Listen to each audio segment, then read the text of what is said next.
Queridos hermanos, la gracia y la paz del Señor Jesucristo sea con todos ustedes. Hoy hemos tomado nuestra clase de esta manera.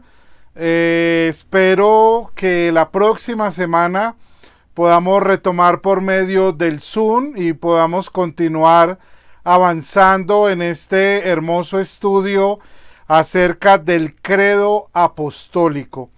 Hoy vamos a estar estudiando un poco más acerca del estado de humillación de Cristo y vamos a estar hablando de su sufrimiento, su muerte, sepultura, y de esta manera concluimos esta parte que hemos llamado el estado de humillación. Vamos a orar para iniciar con el tema del día de hoy. En el nombre del Padre, del Hijo y del Espíritu Santo. Amén. Oremos. Padre amado, queremos darte gracias por tu palabra, que es la verdad. Te rogamos que el Espíritu Santo sea nuestro maestro y nuestro guía para la meditación, el estudio de tu palabra, Señor. Gracias por estas verdades reveladas en las Escrituras, que son para nosotros de gran consuelo y fortaleza. A ti sea la gloria hoy y por siempre, en Cristo Jesús, nuestro Señor. Amén. Muy bien, queridos hermanos, entonces voy a compartir con ustedes para que puedan ver también en pantalla la continuación del estado de humillación. Quiero recordar que la semana pasada hablamos de que el estado de humillación de Cristo comienza con su encarnación, con su nacimiento, y hablamos un poco de esto, la encarnación. Hablamos también sobre el nacimiento virginal del Señor, y hoy vamos a estar o continuar mejor hablando de la siguiente parte de este segundo artículo del credo, que dice: padeció bajo el poder de Poncio Pilato, fue crucificado, muerto y sepultado, descendió a los infiernos, al tercer día resucitó entre los muertos. Ese será el texto que hoy vamos a estar estudiando con el favor de nuestro Señor. Esperamos la próxima semana estar estudiando acerca del estado de exaltación.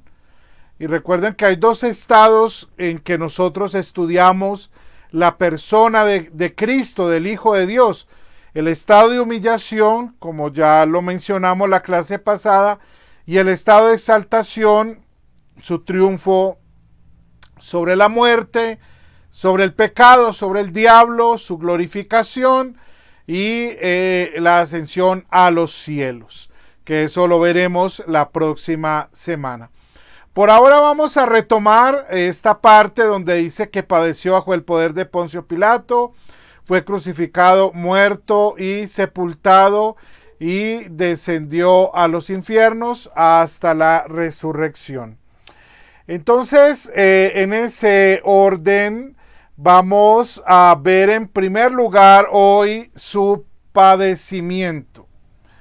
El padecimiento de Cristo, que comienza diciendo que él padeció. Esta palabra es la que hoy vamos en primer lugar a tener como una palabra clave para entender la razón por la cual Cristo muere en la cruz por nuestros pecados. Pero esta palabra está compuesta de otras. O sea, hay una oración que dice: padeció bajo el poder de Poncio Pilato, ¿cierto? Una pregunta, y me río un poco porque la he escuchado con frecuencia, y es ¿por qué Pilato aparece allí? Todos sabemos que es un personaje un poco siniestro, un poco antagónico también en la historia de la vida de Jesús. Sin embargo, esto aparece no porque él sea alguien que tenga una relevancia en la historia de la salvación, sino porque los autores, aquellos que organizaron, estructuraron el símbolo de los apóstoles o el credo apostólico, pensaron que era importante mencionarlo porque nos ubica en la historia y ubica a Cristo en la historia de la humanidad. O sea que Jesús no es un mito, no es una leyenda. Algunos teólogos liberales y otro tipo de personas que han surgido en los últimos 200 años han cuestionado inclusive la historicidad de Cristo, diciendo no, pues Jesús es parte de un mito de la iglesia primitiva, de los primeros cristianos, pero realmente el credo quiere ir un paso más allá de esto y, evitando especulaciones, mostrarnos de que efectivamente Jesús nació. Por eso el Evangelio, los evangelistas Mateo y Lucas nos hablan de unos aspectos históricos que nos muestra que efectivamente Jesús nació en nuestra historia. Y el credo, al hablarnos de Poncio Pilato, está afirmando lo que los evangelios nos dicen, que Jesús fue juzgado, ¿cierto? Y llevado a comparecer ante Poncio Pilato, que era el gobernador romano, y de esta manera evitar las especulaciones que son muy comunes cuando se está hablando de un personaje histórico. Entonces, al mencionarnos a Pilato, está ubicando a los lectores de ese momento en un escenario puntual. Recuerden que cada gobernador romano dejó como un legado, una huella, una marca negativa o positiva, pero la ha dejado. Entonces, al mencionar el periodo en que este hombre gobernó, nos está ubicando en una franja de tiempo determinada. Y eso es muy valioso en cuanto a lo histórico también, porque vemos, como ya lo mencioné, que Jesús no es un mito, no es un fantasma, no es una invención de la imaginación de algunas personas que en torno de esto hicieron una fe, sino que Jesús es real y su muerte y su padecimiento fue real. Inclusive estuvo ante Pilato, que ustedes pueden ver en la imagen allí. Es una recreación de cuando Jesús es llevado ante Pilato. Entonces, ya teniendo en cuenta este pequeño dato que puede de alguna manera suscitarnos dudas, inquietudes, vamos a avanzar un poco más, y es en ese verbo padecer. Él padeció, ¿cierto? Es una palabra clave para entender la obra redentora de Cristo. San Lucas capítulo 22 versículo 15, el evangelista Lucas nos habla de esos últimos momentos de Jesús cuando está cenando con sus discípulos, y allí usa precisamente este verbo que tiene que ver con el padecimiento del Señor. Y Jesús dice: como he deseado comer con ustedes esta Pascua antes que padezca. Allí está esa palabra que encontramos también en el credo, que nos dice que Él padeció. Jesús está en la última cena con sus discípulos, allí en la Pascua, celebrando la Pascua con ellos, y entonces estando a la mesa les dice: he deseado comer con ustedes esta Pascua antes que padezca. Está entonces anticipando que unas horas después él sería arrestado por los soldados que van a ir guiados por Judas, ¿cierto?, quien lo traicionó, y luego sería llevado ante el concilio, luego a todo este juicio que se hace, también ante Poncio Pilato, como lo encontramos en el capítulo 23 de San Lucas. Entonces Jesús habla de padecer. Entonces, este verbo que es bastante interesante. Hechos 1:3. Ahora, ya acá el Señor ha resucitado. Entonces, primero vimos el antes del padecimiento, cuando Jesús se anticipa y dice a sus discípulos: voy a gustar con ustedes esta Pascua antes de que yo padezca. Y ahora Hechos es el punto opuesto, ¿no? Entonces ya el Señor ha padecido, ha sufrido los terrores de la muerte, ¿cierto? De la crucifixión y el juicio y todo esto que nos describe los evangelistas con bastantes detalles. Y ahora el capítulo 1, versículo 3 de hecho nos dice: después de su muerte se le presentó vivo y con muchas pruebas que no admiten dudas. Se le apareció durante 40 días y les habló acerca del reino. Pero en algunas versiones, y por esa razón lo he puesto allí, no, aquí en esta versión dice después, perdón, de su muerte, pero la NBI no la tengo a mi mano, eso es lo que estaba buscando. En la versión, en Nueva Versión Internacional, se dice después de padecer, ¿no? Aquí habla es de la muerte, pero está haciendo referencia precisamente a sus padecimientos. Y primera de Pedro 2, 21, Pedro ha estado hablando acerca de seguir a Cristo, de mirar su sufrimiento también, comparado con el sufrimiento que los creyentes tenemos precisamente por el seguimiento a Él.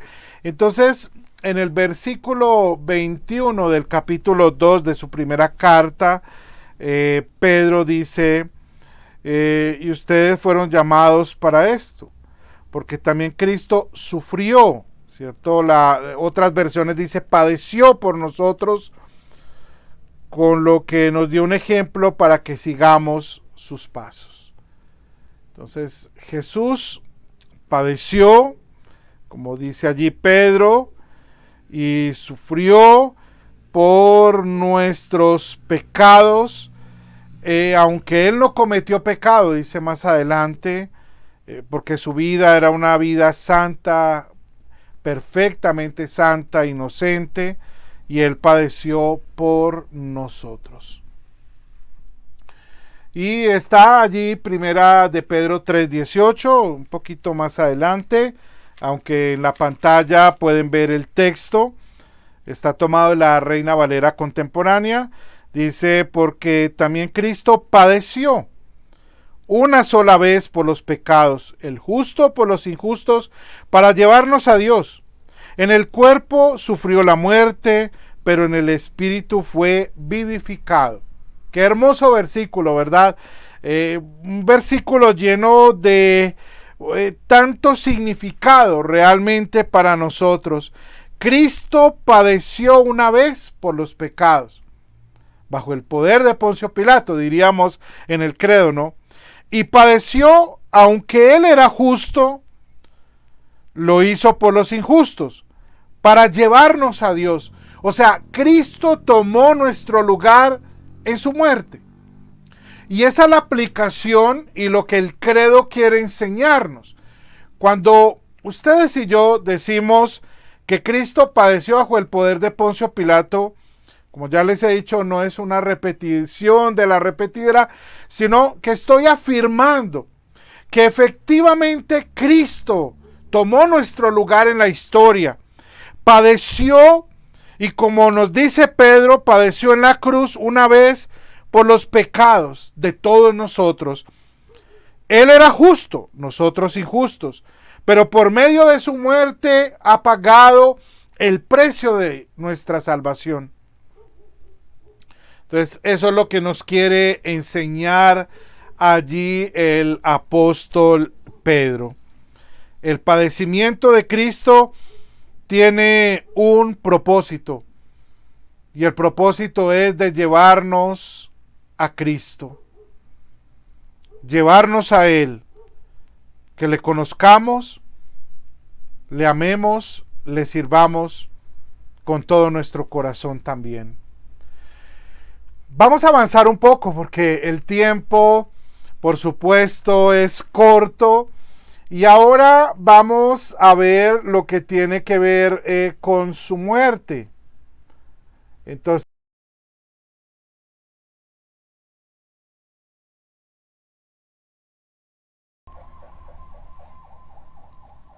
y vamos a ver ahora la muerte. Y en la muerte nos dice entonces que él padeció, cierto, bajo el poder de Poncio Pilato, fue crucificado, muerto y sepultado. Pareciera una redundancia estas tres afirmaciones, pero vamos a verlas con detenimiento. Fue crucificado, muerto y sepultado. Ahora, parece una secuencia lógica, pero también redundante. Y si nosotros vamos al profeta Isaías, capítulo 53, del versículo 1 al 12, voy a leerlo rápidamente, vale la pena que lo leamos. Es una profecía acerca de la muerte de Cristo y de su resurrección por nosotros. Y dice: ¿quién ha creído a nuestro anuncio? ¿Y en quién se ha manifestado el brazo del Señor? Crecerá ante él como un renuevo, como raíz en tierra seca. Y dice, bueno, continuamos leyendo en el versículo 3 para avanzar un poco. Será despreciado y desechado por la humanidad entera. Será el hombre más sufrido, el más experimentado en el sufrimiento. Y nosotros no le daremos la cara. Será menospreciado, no lo apreciaremos. Con todo, él llevará sobre sí nuestras maldades, sufrirá nuestros dolores. Y mientras nosotros creemos que Dios lo ha azotado, lo ha herido y humillado, pero él será herido por nuestros pecados, molido por nuestras rebeliones. Sobre él vendrá la paz.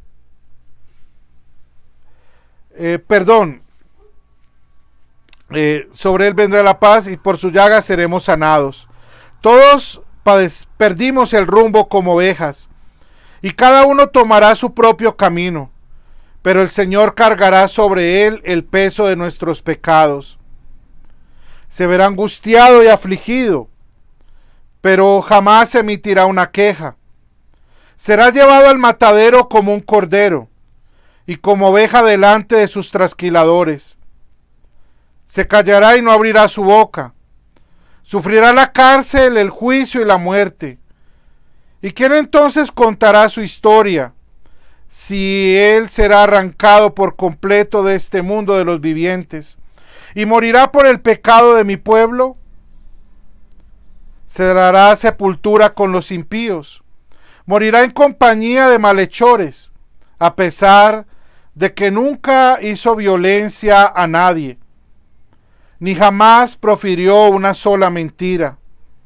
Pero el Señor le pareció bien quebrantarlo y hacerlo padecer. Cuando se haya presentado a sí mismo como ofrenda para la expiación del pecado, verá su descendencia, tendrá una larga vida, y por medio de él se verá prosperada la voluntad del Señor. Verá el fruto de su propia aflicción y se dará por satisfecho. Mi siervo justo justificará a muchos por medio de su conocimiento, y él mismo llevará las iniquidades de ellos. Por eso yo le daré parte con los grandes, y él repartirá despojos con los fuertes, porque él derrama su vida hasta la muerte y será contado entre los pecadores. llevará sobre sí mismo el pecado de muchos y orará a favor de los pecadores. Qué precioso pasaje, ¿verdad? Hice algunas pausas en la lectura porque no deja de impactarme nunca leer este texto, como Isaías, que vivió 700 años antes de Cristo, recibiera esta palabra de Dios con tanta precisión, que todo esto nos lleva de inmediato a la muerte de nuestro Salvador Jesucristo. Pero hay palabras bastante importantes que quiero mencionar rápidamente, y es que Cristo lleva sobre sí nuestros males. Sufre por nuestros pecados. Y es azotado y herido por nuestras rebeliones. El versículo 5 lo dice. Entonces la muerte de Cristo no es la muerte de un maleante que merece morir. Es la muerte de un inocente que está tomando nuestro propio castigo, el que nosotros merecemos, y Él lo está llevando sobre sí. Esto los teólogos le llaman la doble imputación de Cristo. Es como el término técnico para esto. Que quiere decir que por una parte nosotros le imputamos a Cristo nuestros pecados. Él tomó nuestros pecados y es azotado y herido, humillado, molido por nuestras rebeliones. Pero Él, por eso es doble, Él nos da a nosotros su justicia y su paz, como menciona allí, para que nosotros recibamos la paz y por sus llagas seremos sanados. Y es lo que Cristo hace en su muerte. El profeta lo compara con un cordero que es llevado al matadero. Un cordero que calla y no abre su boca y que muere por nosotros. Y al final del capítulo 53 de Isaías, en el versículo 9 dice: se le dará sepultura con los impíos, morirá en compañía de malhechores, ¿no? Ustedes recuerdan los dos ladrones que están, los dos delincuentes que están allí al lado, cada uno al lado de la cruz de Cristo. Él morirá en compañía de malhechores y la sepultura será con los impíos. Al Señor le pareció bien quebrantarlo y presentarlo como ofrenda por la expiación del pecado. Queridos hermanos, esa es la razón por la que Cristo muere. Porque usted y yo no podemos salvarnos por nuestras obras. Nuestras maldades y transgresiones son tantas que no tenemos una manera de cómo pagar por cada una de ellas. Solo nos queda algo, y es el ser condenados. Como dice la palabra en Romanos, ¿cierto? La paga del pecado es muerte. Pero lo que leímos en Isaías y vemos en los evangelios y en las cartas y en toda la Biblia es que Jesús muere tomando nuestro lugar. Por eso era necesario que Jesús muriera. Jesús no murió como un mártir. Inclusive hay una película muy antigua, yo recuerdo de niño, era la película más común de uno ver en la Semana Santa, el mártir del Calvario, ¿cierto? Y muchas personas piensan que Jesús fue un mártir, que sufrió tanto por la maldad. Pero no, Jesús tomó el lugar que usted y yo merecemos. Por eso Él dice que el que cree en el Hijo ha pasado de muerte a vida. porque ya no estamos bajo condenación y juicio, porque Jesús lo llevó con su muerte. Ahora tenemos vida.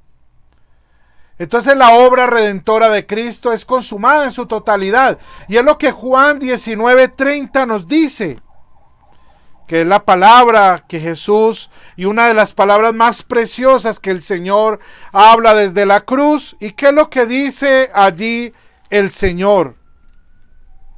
Consumado es. La deuda ha sido pagada. ¿Y quién pagó por ella? ¿La humanidad? No. Cristo, con su vida perfecta, con su muerte, ha pagado el castigo que nosotros merecemos. Y por esa razón, hermanos, el credo dice que Él padeció, pero fue crucificado, fue muerto y sepultado. También para decirnos que su muerte fue una muerte verdadera. O sea, la muerte de Jesús no fue una apariencia. Verdaderamente Cristo fue crucificado y murió.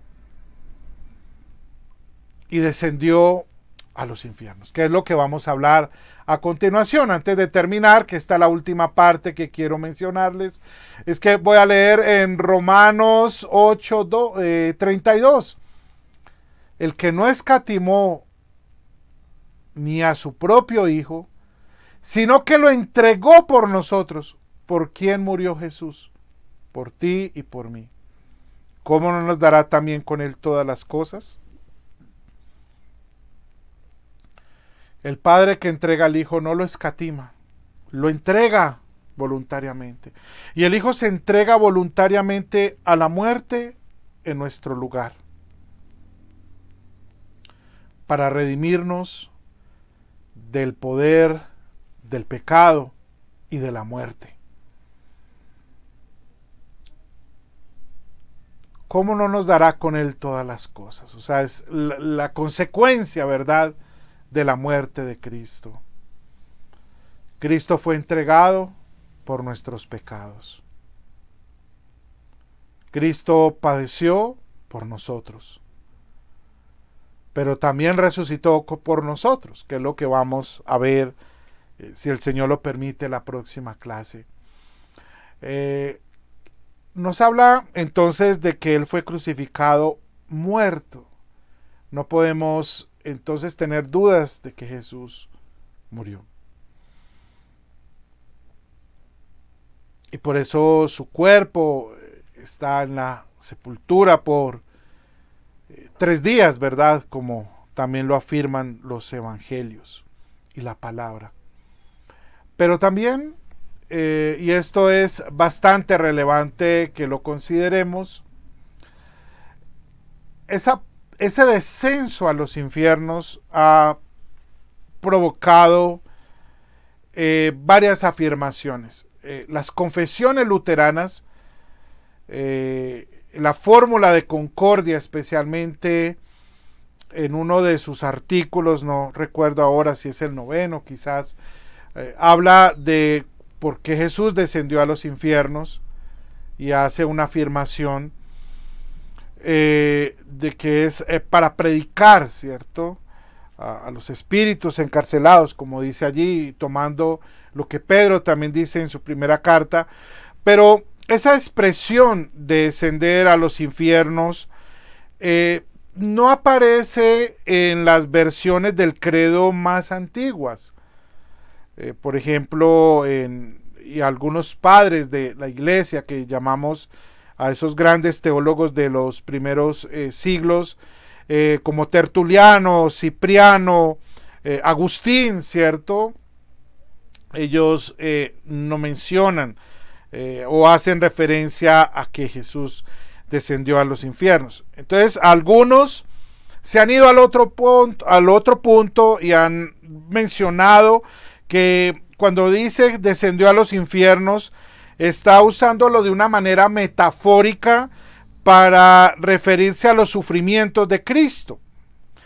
Pero hay una versión de donde se han traducido muchas hay muchas versiones, perdón, de la Biblia, que es el texto recibido o el textus receptus, que es un texto que compila los manuscritos en el siglo XVI que estaban allí, y esta es una obra que hace un hombre, un gran erudito llamado Erasmo de Rotterdam, y ese texto recibido, o en latín textus receptus, menciona que Jesús fue a las partes más bajas de la tierra. O sea, como refiriéndose al lugar donde están los muertos, ¿cierto? Que también es llamado el Seol, ¿no? Y uno de los textos que se menciona es Efesios capítulo 4, versículo 9, que también creo que allí lo pueden ver. Dice, y al decir subiendo, ¿qué quiere decir? Sino que también primero había descendido a lo más profundo de la tierra. Entonces, este versículo, sin duda, Pablo está presentando lo que nosotros llamamos el estado de exaltación, que es lo que vamos a ver la próxima semana. Y allí el apóstol Pablo dice, y si estamos hablando de subiendo, no quiere decir que primero había descendido a lo profundo de la tierra, ¿cierto? Entonces esa es como la manera de entender por qué el credo allí menciona esta parte. Entonces otro texto, como ya lo mencioné también, creo, es en Pedro, ¿cierto? Cuando Pedro dice que él fue a predicar a los espíritus, ¿cierto? Y ese texto lo toma como base la fórmula de Concordia, que es uno de los escritos confesionales de la Iglesia Luterana, para decir que precisamente Cristo en esos 3 días había anunciado, ¿cierto?, la victoria sobre la muerte a ellos, pero también tratando entonces de ser objetivo y de una manera equilibrando lo que dice la Escritura. Sabemos que al hablarnos de esto también está haciendo referencia a que Jesús efectivamente fue sepultado, estuvo en un sepulcro, ¿cierto? Donde van los muertos, pero que Él resucita con poder al tercer día. Y eso es lo que estaremos estudiando, si así el Señor lo permite, la próxima semana. Muy bien, queridos hermanos, esto era lo que quería compartirles en esta noche. Como he mencionado, hoy se nos ha dificultado tener nuestra clase por medio del Zoom, que es un poco, nos permite preguntar o tener alguna intervención de alguno de ustedes. Sin embargo, si ustedes tienen preguntas de lo que hasta el momento hemos expuesto, también pueden usar el chat en vivo o el chat que está allí de este video, de manera que lo puedan allí usarlo escribiendo alguna pregunta o comentario, y por supuesto estaré muy atento para responder a ella. Recuerde que todos los martes a las 6 de la tarde estamos estudiando el credo apostólico. Ya vamos por más de la mitad, sin embargo, todavía está tiempo, si usted ve por primera vez esta clase, de unirse a nosotros los martes a las 6 de la tarde por medio del Zoom para continuar estudiando la palabra del Señor. Démosle gracias al Señor con oración y terminamos por el día de hoy. Padre misericordioso, muchas gracias por el estudio de tu palabra. Tu palabra, Señor, es la verdad, y te rogamos que nos guíes en tus caminos y en tu voluntad, para gloria de tu nombre y para que siempre vivamos en gratitud por todo lo que Cristo ha hecho por nuestra salvación. A Él sea la gloria, hoy y por siempre. Amén. Que el Señor los bendiga y los guarde, el Señor haga resplandecer su rostro sobre ustedes, tenga misericordia y les conceda la paz. Dios les bendiga, un saludo fraternal en la paz y en la gracia del Señor nuestro Salvador.